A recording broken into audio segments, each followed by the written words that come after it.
Bonjour à tous, aujourd'hui on va voir un petit peu quelle est la différence entre une loi normale et une loi normale centrée réduite. Alors, une loi normale centrée réduite, c'est un cas particulier d'une loi normale. Alors je rappelle quand même que la loi normale, elle est définie de la manière suivante, mu, c'est-à-dire l'espérance mathématique ici de cette loi, notée mu, et sigma. Donc ici, je vais mettre un sigma au carré exprès, mais sigma qui représentera ici l'écart type de notre loi normale. D'accord? Pour une loi normale centrée réduite, eh bien, nous allons pouvoir dire que l'espérance mu sera égale à 0 et l'écart type sera égal à 1. 1 au carré, 1. Pour nous, ici, c'est exactement la même chose. N'oubliez pas la chose suivante, donc si vous voulez que je vous le représente, elles ont toutes les deux la forme d'une courbe en cloche, d'accord? La seule différence, donc, ce sera au niveau de sa position sur le repère. Donc, l'origine, eh bien,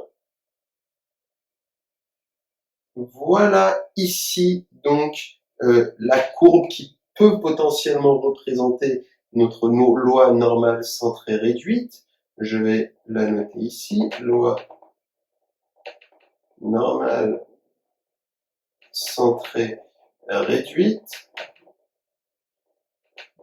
tandis que pour une loi normale, vous allez voir, je vais pouvoir la placer, par exemple, voilà, d'accord? Donc on remarque bien que pour cette loi, donc cette courbe représentant la loi normale, eh bien si vous remarquez bien, pour cette loi normale, le sommet étant à ce niveau-là, cette valeur, c'est la valeur de mu pour notre loi normale, qui est du coup, vous le remarquez bien, différente de 0. Tandis que pour la loi normale centrée réduite, le sommet étant juste là, hop, on retrouve ici un mu qui est égal à 0. Alors attention, pour une loi normale centrée réduite et pour une loi normale, donc ça marche effectivement pour les deux cas de figure, nous pouvons voir graphiquement la valeur de mu, donc de notre espérance. Par contre, attention, nous ne pouvons pas remarquer la valeur de l'écart type sigma. Nous ne le remarquons pas. Je vais maintenant travailler uniquement sur de la loi normale, d'accord, et non pas de la loi normale centrée réduite, que je vais faire exprès. Donc, voici un exemple donc de loi normale avec un certain paramètre mu et sigma, et puis une autre loi normale qui va avoir ici, pour vous donner un exemple, voici, nous avons ici, si vous remarquez bien,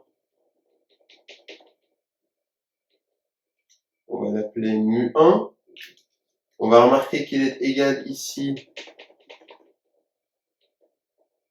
à mu2, ça veut dire quoi? Ça veut dire qu'ici, mes deux courbes en cloche ayant le même abscisse au niveau de leur sommet, bien cela signifie que leur espérance est identique. Par contre, on remarque bien que on a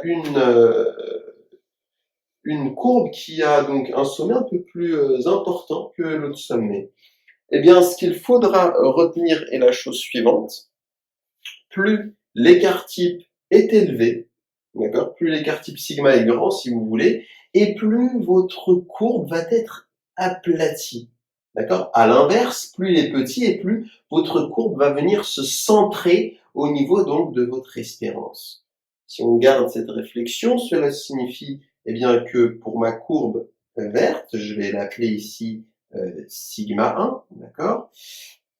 Pour la courbe en rouge, je vais l'appeler ici sigma 2. Je remarque la courbe représentant sigma 2 est plus aplatie que la courbe représentant sigma 1.